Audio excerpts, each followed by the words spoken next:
Oke, halo kawan-kawan semua, kembali lagi bersama saya di channel Investor Logis. Kali ini saya akan coba membuat sebuah analisa karena banyak dari kawan-kawan kita yang menanyakan, "Bang, bagaimana kalau eh, cara nabung sahamnya dengan dicicil atau DCA ya, dollar cost averaging gitulah." Nah, jadi dia mau nanya kayak mana kalau kita beli saham itu eh, caranya nyicil gitu. Ini memang khusus saya buat untuk kita-kita yang bergaji UMR yang biasanya gajinya bulanan dan mempunyai tujuan untuk hidup sejahtera dari saham dan eh, mau bingung gitu. Gimana sih caranya nabung saham tapi gajinya eh, digaji tiap bulan gitu, nggak bisa langsung banyak gitu. Dananya masih dikumpulin gitu. Nah, di sini saya akan coba membuat sedikit perhitungan kawan-kawan yang mungkin bisa menjadi referensi atau bahan pertimbangan kalian untuk mencoba metode seperti itu. Oke, analisa ini saya buat di tanggal 21 Oktober di saat market sudah tutup dan IHSG tidak berdagang lagi ya. Nah, jadi IHSG closing di 6.849, perdagangan terakhir hari Jumat 20 Oktober. Dalam 5 hari terakhir IHSG sudah turun 1,63%. Nah, saya di sini akan mencoba contoh hitung-hitungan ini dengan saham yang biasanya paling banyak dibeli oleh orang yang pemula di pasar modal dan paling pemula untuk investor saham. Jadi saya mencontohkannya untuk saham Bank BCA atau kode sahamnya BBCA. Nah, kalau kita lihat grafik harga saham Bank BBCA per hari ini dalam 5 tahun terakhir, sebentar. Nah, saham Bank BCA ini dalam 5 tahun terakhir.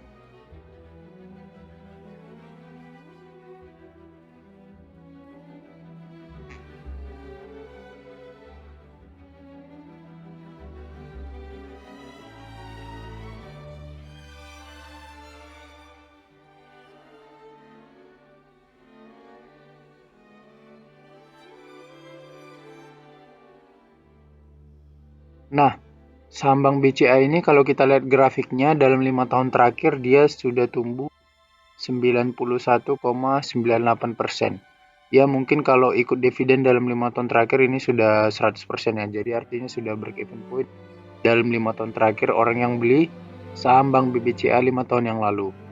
Nah, dalam 3 tahun terakhir tumbuh 54%, 1 tahun terakhir tumbuh 5,59%, secara year to date tumbuh 4,97%. Jadi kalau saham perbankan seperti BBCA, perusahaan Wonderful Company ini, dia biasanya karakternya itu lebih besar jika ditarik keuntungannya minimal dalam waktu 5 tahun kawan-kawan. Jadi dia lebih terasa kenaikan harganya, ROE-nya per tahun bisa sampai 20%. Nah, tadi pertanyaannya kan gimana Bang kalau misalnya kita beli sahamnya itu nyicil atau nabung, gimana metode terbaiknya. Nah, di sini saya akan coba memberikan contoh hitung-hitungannya dulu dan yang sudah saya catat dan saya coba analisa. Nah, di sini saya membuat contoh hitung-hitungannya, bisa kalian lihat. Oke, jadi eh, saya merata-ratakan harga beli BBCA dalam satu tahun terakhir. Ini saya asumsikan jika kalian membeli saham Bank BCA dalam 1 tahun terakhir per hari ini dengan rata-rata cicilan beli setiap bulannya itu 2 juta. Jadi setiap bulannya itu kalian konsisten membeli saham Bank BCA 2 juta di harga berapapun. Nah, jadi saya pakai yang grafik 1 tahun terakhir ini. Nah, dalam 1 tahun terakhir saham Bank BCA kan sudah tumbuh 5,59%. Nah, di sini kalau kita perhatikan grafiknya, jadi kalau harga saham Bank BCA sekarang 8.975, dan dia tumbuh 475 dalam 1 tahun terakhir atau 5,59%, ya kita tinggal kurangkan saja 475 ini ke 8.975 ini. Maka kita akan dapat 8.500. Jadi tolak awalnya adalah di 8.500 dan sampai per hari ini 8.975. Jadi kita ada di rentan harga pembelian di antara 8.500 sampai 8.975. Nah, jadi saya catat di sini kita beli di rentan harga 8.500 sampai 8.975. Maka rata-ratanya adalah 8.738. Saya merata-ratakannya ini karena saya pikir kita kan belinya di titik tolak ini. Harga sahamnya kan fluktuatif. Jadi kita tiap bulan itu nggak tahu dapatnya di harga berapa. Cuman kita konsisten beli, sisihkan uang 2 juta per bulan untuk beli saham Bank BCA. Nah, jadi saya kira kita akan dapat dalam pembelian 1 tahun, dalam pembelian 12 kali, kita akan dapat harga rata-rata di 8.738. Average kita di sini. Average itu artinya rata-rata beli kita. Oke. Nah, jika rata-rata uang yang kita tabung ke saham setiap bulan adalah 2 juta, maka dalam 1 tahun totalnya 24 juta karena 2 juta kali 12 kan. Nah, kalau kita menabung 2 juta setiap bulan dalam 1 tahun, artinya kita akan melakukan transaksi 12 kali karena kita akan membeli saham dalam 12 bulan kan. Setiap bulan sekali, totalnya 2 juta kan. Nah, jadi dalam pembelian saham itu kawan-kawan, kita ada terkena fee beli dari sekuritasnya. Tergantung dari sekuritas apa yang kita gunakan, setiap sekuritas beda-beda. Tapi pada dasarnya antara di 0,18 sampai 0,20% fee beli dari sekuritas. Rata-ratanya segitu, sama-sama semuanya itu. Tapi ya beda-beda sedikit. Nah, jadi saya ambil di yang rata-rata paling atas yaitu 0,20%. Nah, kalau kita menabung setiap bulan 2 juta dalam setahun, artinya kita akan melakukan 12 kali transaksi. Nah, maka kita akan mendapat potongan fee beli 0,20% dikali 12 kali transaksi. Maka kita akan mendapatkan 1% fee beli kepada sekuritas dalam 1 tahun terakhir transaksi saham kita. Jadi kalau kita nabung 24 juta, kita kalikan 1% fee beli kita, maka kena 240.000 fee belinya. Jadi nilai bersih investasi saham kita itu adalah 23.760.000. Ini dari mana? Dari 24 juta dikurang 240.000. Jadi kita sudah dapat nilai bersih investasi saham kita kalau kita nabung 2 juta per bulan ke saham Bank BCA, totalnya sekitar segini. Nah, tadi kan sudah kita lihat di sini kenaikan Bank BCA itu dalam 1 tahun terakhir 5,59%. Jadi di sini saya buat 5,60% aja saya bulatkan. Oke. Nah, kenaikan saham Bank BBCA dalam 1 tahun terakhir 5,60%. Jadi kalau diambil gain di rata tengahnya, maka kemungkinan Anda akan mendapatkan keuntungan sekitar 2,8%. Kenapa saya ambil yang rata-rata di tengahnya kawan-kawan, bukan di 5,60%-nya ini? Karena yang 5,60% ini didapat dari kalau kalian belinya di 8.500 stok. Nah, kalau kalian beli didapat harga di sampai BCA ini 8.500, maka kalau harganya ke sini dalam 1 tahun terakhir ke 8.975 ini, benar kalian untung 5,60%. Tapi kan karena kalian belinya nyicil dalam 12 bulan terakhir, maka kalian akan mendapatkan keuntungan rata-rata juga. Jadi 5,60 dibagi 2. Maka kalian akan mendapatkan untung sekitar 2,8%. Oke. Nah, ini saya catat tadi. Nah, jadi karena keuntungan rata-rata kalian adalah 2,8%, maka kita akan coba menyimpan dulu ya, ini keuntungan dari capital gain kita aja 2,8% dalam 1 tahun terakhir. Nah, saham Bank BCA ini kan membagikan dividen rutin setiap 1 tahun itu dia 2 kali bagi dividen. Nah, kalian bisa lihat jadwalnya di sini dari semenjak 2009 mereka konsisten terus membagikan dividen tanpa pernah sekalipun absen 2 kali dalam setahun. Nah, ya kan konsisten. Jadi dia dividen keduanya itu rata-rata di akhir tahun di Desember dan dividen pertamanya itu rata-rata di bulan Maret atau April. Nah, jadi karena mereka 2 kali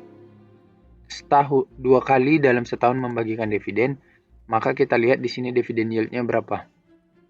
Nah, dividen yield-nya dari Bank BCA ini terakhir kali 2,28%. 2,28% untuk satu kali pembagian dividen, 2,28%. Nah, karena dia bagi dividen 2 kali dalam setahun, maka kita kalikan 2. Nah, jadi di 4,56. Jadi saya buat aja rata-rata dividen yang akan kita terima itu 4,5%. Oke. Nah, karena simulasi kita tadi menabung saham Bank BCA dalam 1 tahun, jadi kita akan diperkirakan mendapatkan dividen sebesar 4,5% dalam jangka waktu 1 tahun terakhir investasi kita, ya kan? Nah, kita dapat di harga segini, harga beli rata-rata kita di 8.738, kita dapat untung segini, sekitar 2,8% kenaikannya ke 8.975 ini, dan kita dapat dividen sekitar 4,5%. Oke. Jadi total bersih gain kita adalah 4,5% ditambah 2,8% sama dengan 7,3%. Oke. Maka keuntungan bersih yang akan kita dapatkan di 1 tahun akhir investasi kita adalah 1.734.480.000. Nah, ini saya dapatkan dari 23.760.000 ini nilai bersih investasi saham kita dikali 7,3%. Nah, dapatlah segini. Nah, jadi uang kita di akhir 1 tahun investasi saham kita BCA akan menjadi 23.760.000 tambah 1 juta tambah ini 1.734.480 rupiah.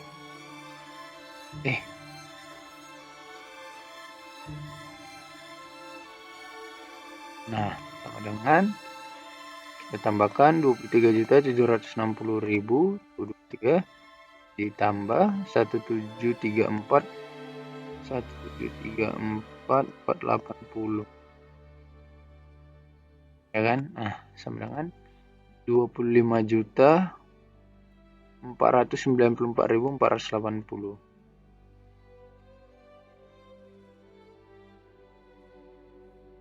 Nah, jadi uang kalian dalam 1 tahun terakhir akan menjadi 25.494.480.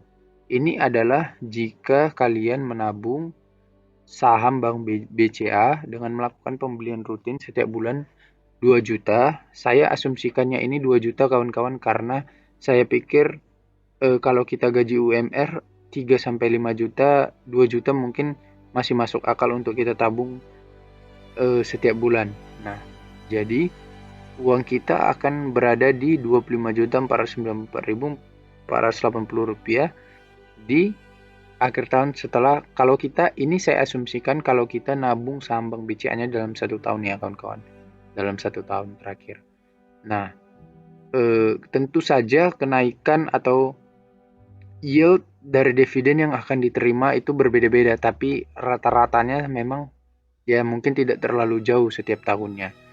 Nah, kalau untuk main jangka panjang, misalnya 5 tahun, saya kira sangat bagus kawan-kawan kalau kita menabung di saham perbankan seperti Bank BCA ini. Nah, tetapi ini kan hasilnya kawan-kawan.